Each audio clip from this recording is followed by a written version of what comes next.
Pernah nggak sih ngerasa pusing sama kerjaan administrasi yang nggak ada habisnya? Atau ngerasa susah banget bersaing sama bisnis yang modalnya lebih gede? Nah, hari ini kita bakal bongkar gimana AI bisa jadi jawaban buat semua itu. Dan kenapa? Ini tuh bukan lagi soal nanti deh, tapi soal harus sekarang. Dulu ya, kalau kita ngomongin AI, mungkin kebayangnya itu teknologi super canggih buat perusahaan raksasa. Tapi coba deh baca kutipan ini. Sekarang, AI itu udah bergeser perannya, jadi fondasi. Ini bukan lagi soal biar lebih unggul, tapi soal wajib punya biar bisa bertahan di pasar yang makin ketat. Dan ini bukan cuma teori loh. Lihat aja angkanya. 4 dari 5 bos besar sekarang naruh AI jadi prioritas nomor satu mereka. Artinya apa? Para pemain besar itu udah lari kenceng. Nah, pertanyaannya sekarang buat kita, para pemilik UMKM, kita siap nggak buat ikutan lari? Oke, ini dia peta perjalanan kita. Pertama, kita bahas kenapa AI itu penting banget. Terus, apa aja sih yang sebenarnya bisa dia kerjain? Lalu kita lihat hasilnya dalam bentuk untung. Kita juga bakal belajar gimana cara ngendaliinnya. Dan terakhir, langkah-langkah buat memulai. Yuk, kita mulai! Oke, kita masuk bagian pertama, AI sebagai mitra baru Anda. Dan kenapa ini udah nggak bisa ditawar-tawar lagi? Nah, ini konsep yang menurut saya keren banget. AI itu ibaratnya penyetara atau equalizer. Dulu kan, cuma perusahaan gede yang punya akses ke senjata canggih kayak analisis data atau otomatisasi mahal. Sekarang, dengan AI, UMKM pun bisa punya kekuatan super yang sama. Jadi, kita bisa bersaing lebih adil, head-to-head sama yang gede. Oke, cukup ngomongin konsepnya. Sekarang kita bedah lebih dalam yuk. Apa aja sih tugas-tugas nyata yang bisa kita limpahkan ke AI? Coba deh, kita lihat perbandingannya. Di satu sisi, ya kita semua tahulah ya, entry data manual, nulis email satu-satu dari awal, layanan pelanggan yang cuma bisa di jam kerja. Di sisi lain, dengan AI, semuanya jadi lebih pinter. Laporan dibikinin otomatis, draft email udah disiapin, dan yang paling mantep, pelanggan bisa dilayani kapan aja, 24/7. Beda banget kan? Jadi, intinya AI itu bisa jadi asisten super buat Anda, mulai dari bikinin konten buat sosmed, ngerangkumin hasil rapat yang panjangnya minta ampun, sampai bantu analisis data penjualan buat nemuin tren baru. Semua kerjaan yang ngabisin waktu itu bisa didelegasiin ke AI, jadi waktu kita bisa dipakai buat mikirin hal-hal yang lebih strategis. Sekarang, kita ngomongin yang paling seru, duit. Apa sih untungnya buat kantong kita? Mari kita lihat angka-angka nyata soal return on investment dari AI.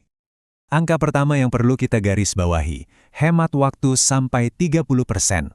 Bayangin deh, 30% waktu kerja kita yang tadinya habis buat urusan administrasi, sekarang bebas.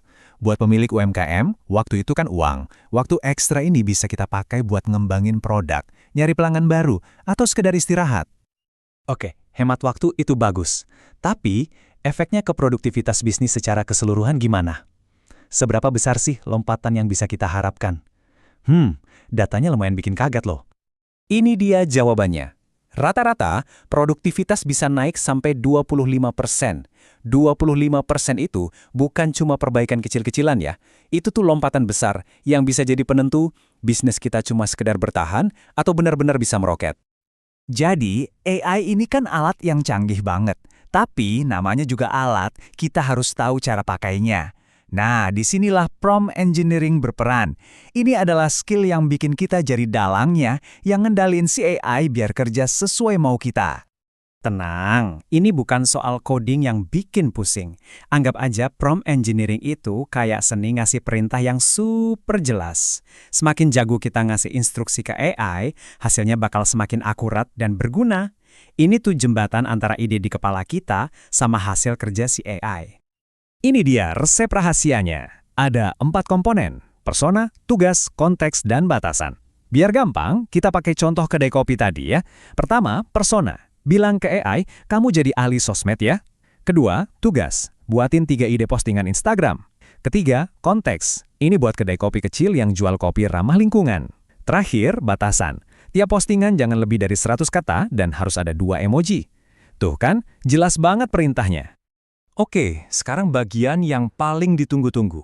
Gimana caranya biar semua ini nggak cuma jadi teori? Gimana cara Anda bisa mulai pakai AI hari ini juga? Nggak perlu langsung mikir yang ribet-ribet, mulai aja dari yang kecil, yang paling sering bikin pusing. Butuh desain cepat buat promo? Ada Canva AI, kewalahan jawabin pertanyaan pelanggan yang itu-itu aja. Coba pasang chatbot dari Tidio, capek nyatet pas rapat, biarin Fireflies yang kerja. Alat-alat ini tuh gampang banget dipakainya dan emang dirancang buat nyelesain masalah UMKM. Tentu aja, cara pandang orang beda-beda.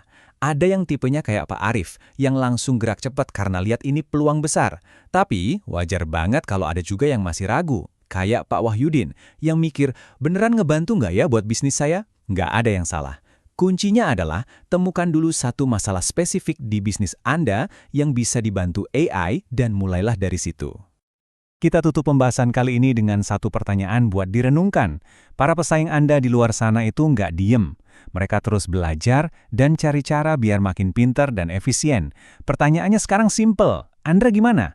Siap untuk ikut jadi lebih pintar juga? Pilihan ada di tangan Anda.